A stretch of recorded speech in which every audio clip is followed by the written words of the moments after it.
Welcome to the Procrastinator's Guide to Life, your daily show for conquering the art of productivity and achieving your business goals. If you're anything like me, you're tired of hitting the snooze button, stumbling through your mornings and feeling like you're always one step behind, well, you're in the right place. I'm your host, Tom Stanhope, and together with a diverse lineup of expert guests, we'll help you transform your mornings from chaotic to captivating. Each day I'll share practical tips, strategies, and success stories to empower you to maximize your productivity, boost your business, and make the most of every moment. So without further ado, it's on with the show.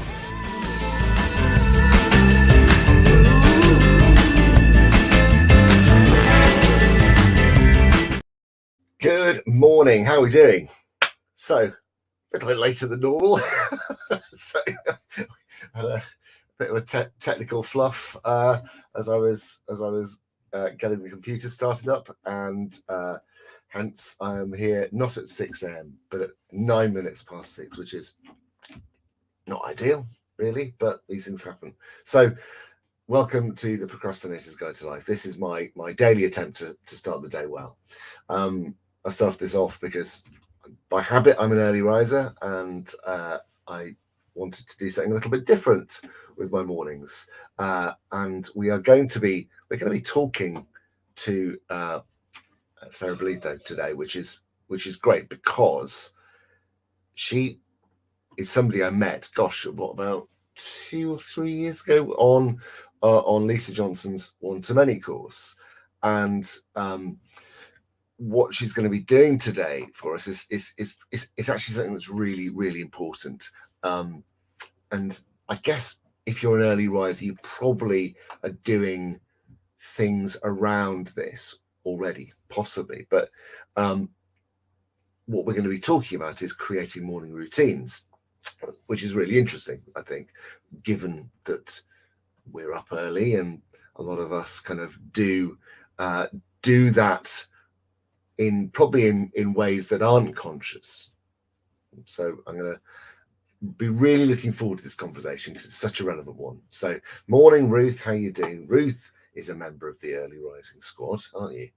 So it's great to have you here. So normally what happens is that I, start the show.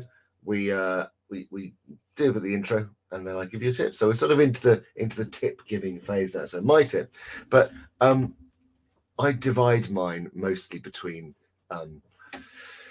video content stuff and some more personal development things. So I was talking about the topic I've been sort of coming at over the last few days has been around, I suppose, how do you get the most out of your day from a productivity perspective? And we had a really interesting guest in the form of Suzanne Young a few weeks ago, where she was talking about that prioritization process. And I was talking a few days ago myself about using a Pomodoro timer, and I've made a few tweaks to my setup, and I have put right in front of me. And this is just something which I found has worked really well for me. I put my Eisenhower matrix whiteboard right in front of me. I can't turn my camera around to show you, but what was in this position just above my eye line in the past was a screen, and I used the screen to put different things on. I used it as a monitor for editing, but actually what I've found is that in the sort of the week or so where I've had my to-do list not on paper but on a big board right in front of me, is that I have been I don't know what it is, I've been plowing through stuff, absolutely plowing through it.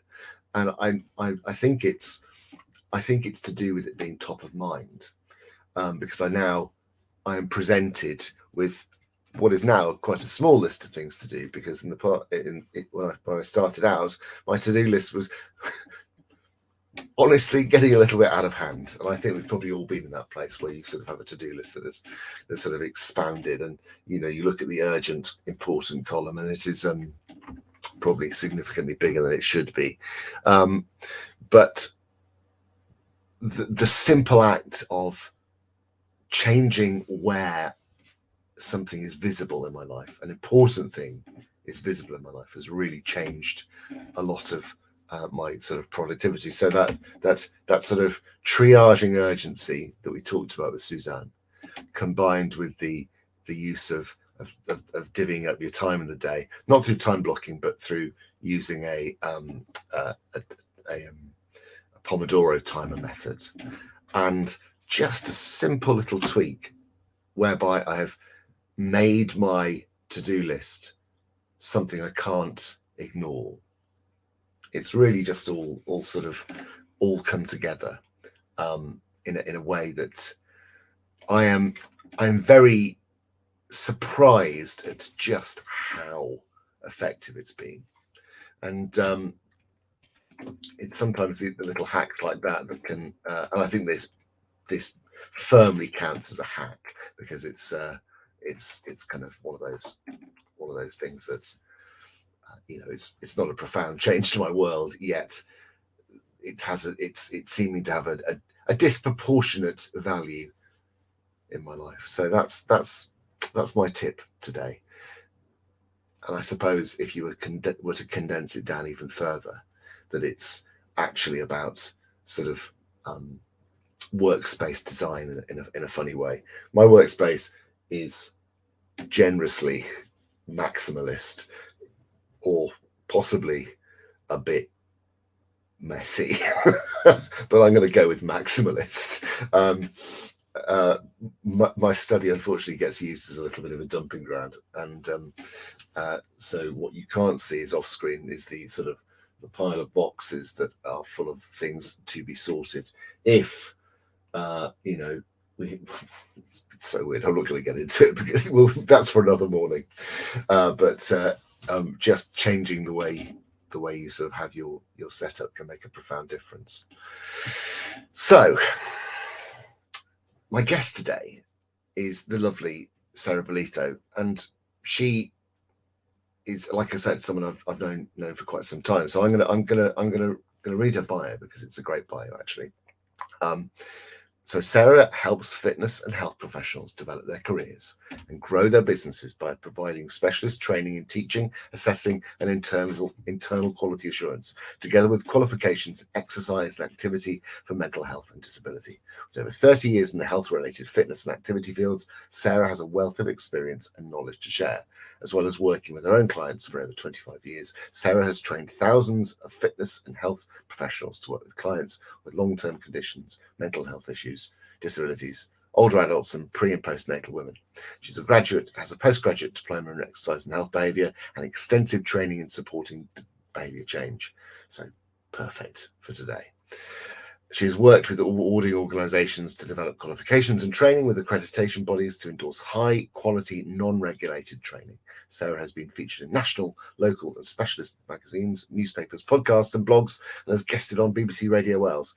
She's the author of five books. God, I have the time to do it. It's amazing. 5 books aimed at fitness professionals and 1 for the mainstream market. Sarah now hosts her podcast, Creating Active Lives, where she and her guests discuss and promote everyday activity and behaviour change as a key starting point for inactive populations. In her spare time, you usually find Sarah walking in the mountains, by the sea, or anywhere in nature.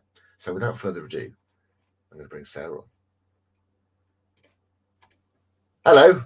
Good morning. Good morning. Good morning. I'm just really interested in what you're saying about to-do lists, because mine's actually hidden behind here. Hey, yes. Nice. But because I do so much recording, I kind of have to buffer all the walls.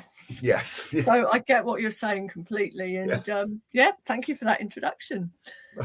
It's lovely. It's lovely to have you here. So, I think we met when you were doing Lisa's course many years ago, and It must be about 3 years at least. Yes, it feels like in those COVID when it was in those COVID years. I can't remember if it was the first one or the second, because I did. Were we in the same pod together? I can't remember. God, it's like we were. Yeah, it was. I think it was about 3 years ago. Yes. Well, doesn't time fly? So let's get straight into it. Give me your tip. Well, as you said in my bio, behaviour change is my thing, and it's anything that we do requires behaviour. And actually, we're talking about morning routines. I'm an early morning person like you, and what a lot of people do is they'll read these books. There's loads of books, Miracle Morning, 5 a.m. Club, all of these, and I started reading them, and they just didn't resonate. It's like, and then I realised, hang on a minute, all of us have a morning routine. We already have one, whether you realise it or not. You get up, you get dressed, you have breakfast, you brush your teeth, you wash your face, you shower. That's routine. But what people try to do is suddenly create a brand new routine that's going to change their lives, and it won't. It won't, because you won't stick to it. It just doesn't feel right. And it's like anything, any behaviour that you want to change, you've almost got to do it sneakily. You've got to be kind of your own behaviour change ninja. So if you're creating a routine, you want to start with something small that actually easily manages. But just focus on that. Don't like, Monday I'm going to do this, Tuesday I'm going to add this. So I created my own little acronym purely because I like creating acronyms. If there was a job doing that, I'd be first in line. But for me, it's finding things that make your morning better. And start with just one small thing. And one thing I can say to most people out there is, when you get up, drink a big glass of fresh water. Add that to your routine, because most people don't. They'll wait until they're thirsty, or they won't think about it, or they've brushed their teeth, they've forgotten. So do something really simple, like a big glass of water. My little acronym's AWAKE, AWAKE, and it's all it is, and it changes slightly, but it's awareness. So I'll just kind of scan through my body and just see if there's anything that feels tight or uncomfortable. But just more recently, that A's changed to appreciation. So I'll actually wake up in the morning and I'll think of some things that I appreciate about my life or my day. And that sets me up in a really, do you know what? I've got a good life. I have my big glass of water. I'll often create a little affirmation, which is, today I'm going to be confident, or today I'm going to be organized, or today I'm going to be a decluttering demon, or something like that. So it's about something simple that you can believe. And then my K is for kindness. I always think of something kind I can do today. And I know that might sound really daft, but I always think, what can I do? Can I ask a neighbour if I can pick up some shopping? Can I be kind to myself? Can I let myself have an hour in the garden? So again, the E is exercise, and that's an easy one, because I take the dog out for a long walk in the morning. But for me, that didn't happen overnight. It was things that I became much more aware of, things that I was doing in the morning. But more importantly, I was aware of things that I wasn't doing. Like you say about your to-do list, if you're not consciously thinking about it, you just don't do it. And if it's not obvious. So for me, starting with a big glass of water was a big one. And because you don't necessarily drink it fast, I started thinking, oh gosh, what am I doing today? What have I got on today? How do I want to feel today? So gradually it sort of evolved from just making one addition to my routine. I ended up with several things that I do over the first couple of hours. It's not like wake up, routine, but it's things that I've added in that just set me up better for the day.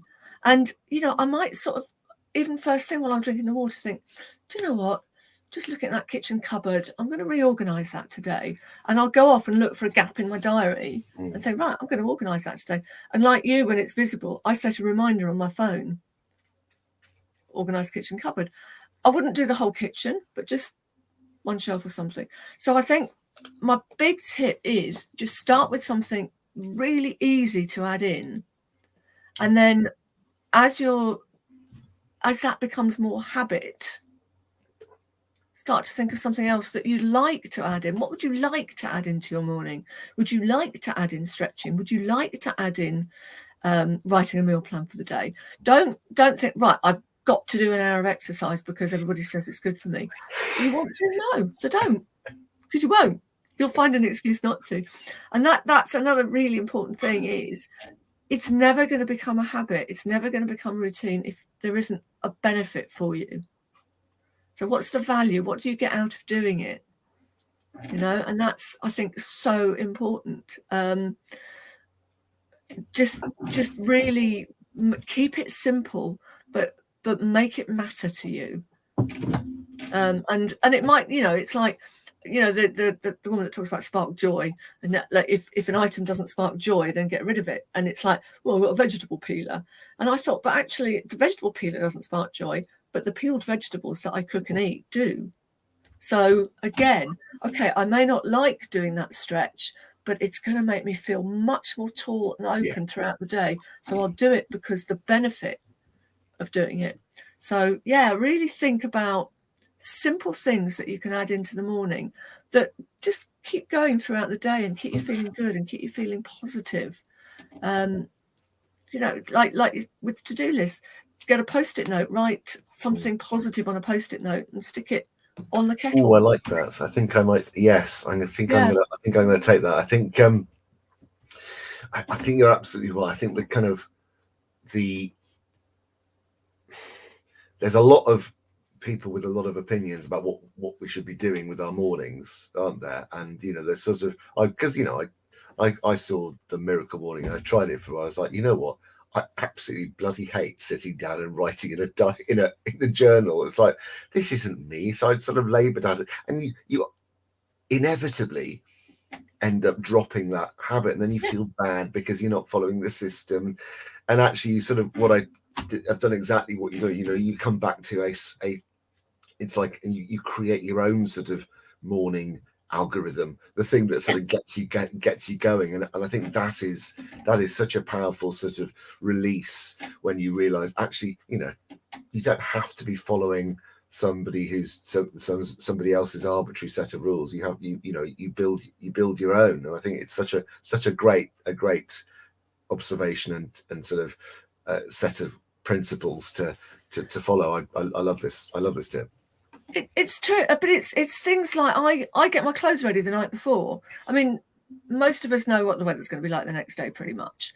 And for me, I used to think, oh, do I want to wear this? Shall I wear that? And a lot of people, probably like me, waste a lot of time faffing around in the morning deciding what to wear. Whereas if it's all out, ready, it's one less thing to think about, and it means you've got time for something else. Yeah. But like I say, it's, you know, your routine has to fit with you. And whether you get up at 5 o'clock, 6 o'clock, 9 o'clock, doesn't matter. How you get up should be something that you enjoy. Yes.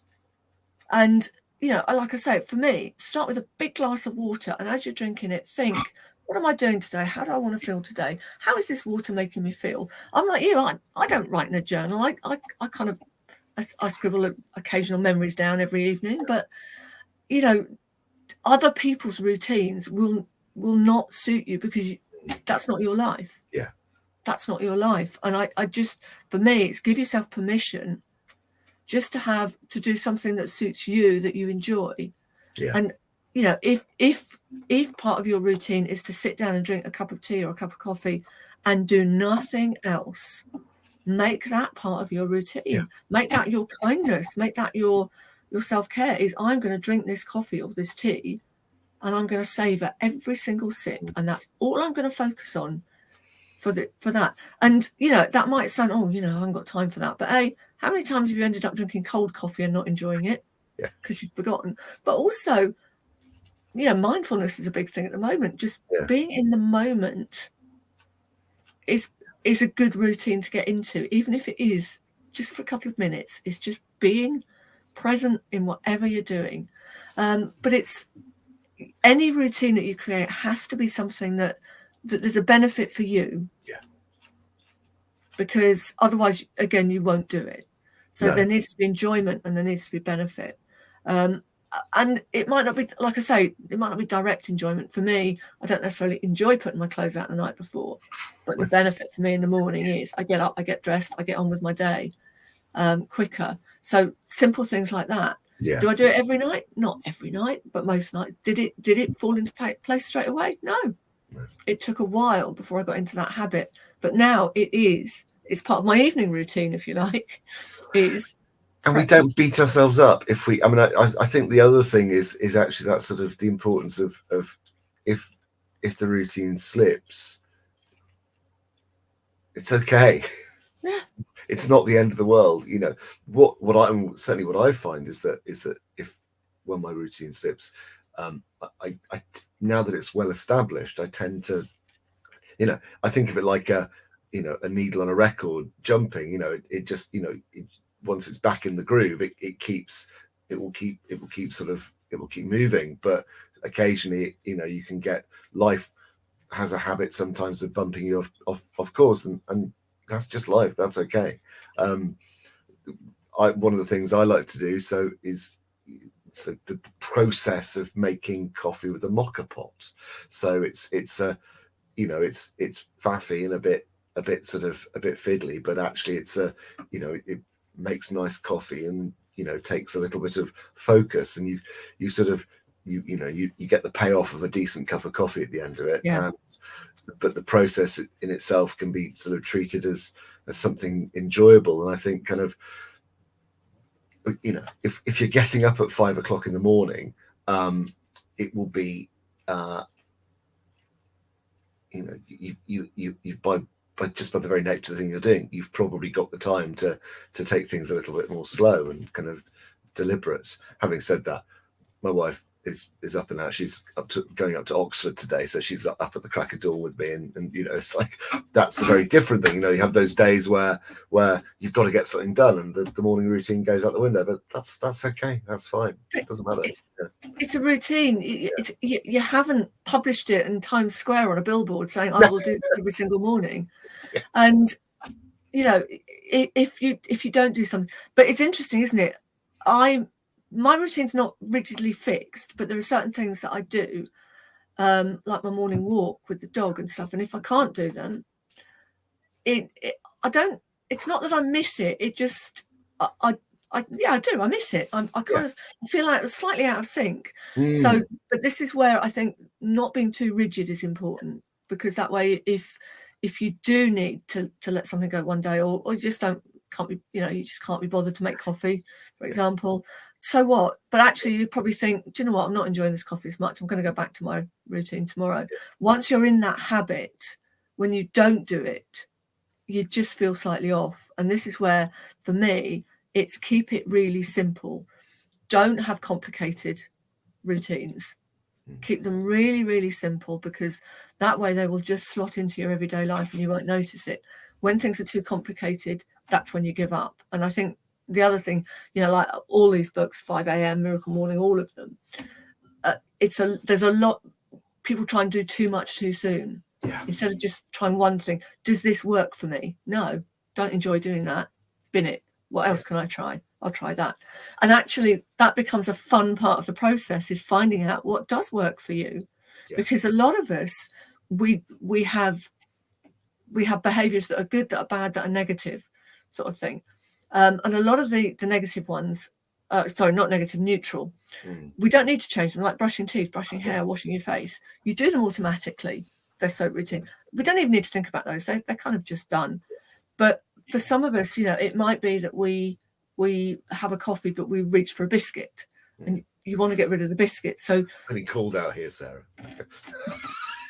Yeah, but you're not going to get rid of that biscuit habit while you're having the coffee. So you've got to kind of change the coffee habit. So I always say to people, get your coffee in a takeaway mug and take it on your walk, because you may well walk down the road with a cup of coffee. You probably won't walk down the road with a pack of biscuits. No. So, it's change it. Have your coffee somewhere different. Yeah. Change the habit that's associated with the one you want to drop.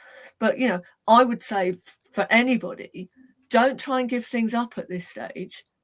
Add something in, because the more positive stuff you add into your routine, the less room there is for the negative stuff, and it will naturally start to slide away. So but just pick one tiny small thing. It might, however small it is, the more you do it, the more it will become habit. And then consciously and subconsciously, when you start a new habit or something that you want to change or add into your routine, you already think, oh, I can do this because I've done it. I have a glass of water every morning when I wake up. So I know I can do that. So I know I can make this change because I've already added in something. And I think, again, that's why I always say start small, slowly, because then you adjust to the fact that, I can do this. This works for me. And then before you know it, you've got a routine that just, you've got a fabulous morning routine that sets you up for the day, and your day's probably going to be a lot better because you've done something. Yeah. And back to your to-do list, I would say again, have something really, really simple that you can knock off straight away first thing in the morning. Yeah. Because then you think, right, I've done that. What next? It sets you on a roll. You get a win under your belt, and I think that sort of that makes it kind of everything else afterwards seem a little bit easier. So yeah. So what, for anybody listening to this thinking, I would love to find out more about you and what you do. How can people connect with you, and where should they go? Easiest way probably is my Facebook page. I tend to, it's just my name, Sarah Bolitho. It's, I'm not that hard to find. I think there's a young blonde girl, so that's obviously not me. But I'm not that hard to find. But I do a lot of little tips and things like that on that page, about habits and morning routines and things like that. And if you find me there, then I've got there's a page sort of more specifically dedicated to fitness, but there's another page which is not very active at the moment called Fabulous, which is all about creating a fabulous life. And that one's got a little bit more about creating habits, building routines, also working with kind of like seasonal shifts, because I think our energy changes as well. As the seasons change, so does our energy change. And that sometimes is quite a good time to look at your habits and think, okay, what habits do I need going into autumn or summer or whatever? So, but yeah, if people find me on Facebook, it's probably the easiest way. Well, when we put this out as the sort of the kind of the audio and video sort of podcast version, all of these links will be in the notes, so you'll be able to I've shared them in the comments. So I think the idea of sort of mapping change against some of those sort of change points is kind of such a good idea, actually, because I think those kind of moments of, for want of a better word, renewal are kind of are great places to start. Brilliant. I was going to say, take the pressure off yourself. Yeah. It takes a while to create a habit, so give it time, but pick something that's easy to do at first and that you enjoy. I was going to say the other place to find me is my podcast, which I am going to do an episode on creating routines. So that will hopefully be out in the next few weeks. But creating active lives, people search for that. There's lots of fun stuff on that. I'm going to put this, creating active lives, Sarah Bolitho. So,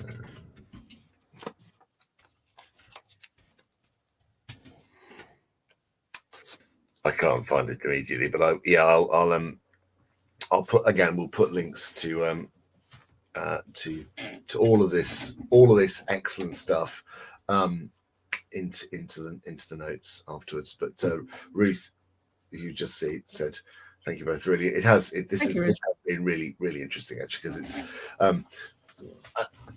what one will find if you look back through the episodes is there are definitely sort of themes emerging out of all of this, and I think I might do a session on sort of drawing some of those broader themes together, because it's fascinating. But right, Sarah, thank you so much for being here. I will bid you farewell, and we will catch up on the other side. So thank you so much for being here. It's hugely appreciated, and I would urge everybody to go and connect with Sarah and check out her pages and her groups and her podcast. So thank you so much. Wow, well, that was great. And actually, I think kind of it's nice to be given a little bit of advice and almost permission to sort of treat your morning routines not as something that's cast in stone, but something that is an evolving stack of habits, which can feel a lot more liberating, a lot more sort of manageable than sort of being presented with this monolith of stuff you must do by somebody else, and kind of having to work through it, even the stuff you don't like. I mean, yeah, my experiences of attempting to do the Miracle Morning was very much me learning to really actively dislike journaling, which is a shame, because actually I think the idea is good, and for a lot of people I know journaling is brilliant, but for me it wasn't a thing. But I felt when I was looking at that stack of habits that you were being encouraged to do, I was thinking, this doesn't fit, and it ended up sort of getting dropped. But no, a huge thank you to Sarah.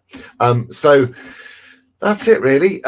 All that's left for me to do is my sort of farewell, and to let you know about some things that I've got going on which might be useful. So we are still looking for our last two people to take up the podcasting package. So for the last 7 months, we've been working with Liz Allen, who some of you may know, on her podcast, Electric Evolution, and we have now sort of got a systemized process for helping people with their podcasts. So I had 4 slots for people to sort of sign up, and for us to basically take on the audio and video production of their podcasts. Got 2 left, so we've got a really exciting couple of podcasts that I'm working on. So if you are thinking of doing a podcast but don't know where to start with the tech, with all that kind of stuff, this is designed specifically to take the sort of post-production and all that distribution off your plate. So if you're interested in that, hit me up and we can have a chat. But thank you so much for tuning into the Procrastinator's Guide to Life. It's been a great episode, and I will be here again tomorrow morning for more of the same. So I will see you there.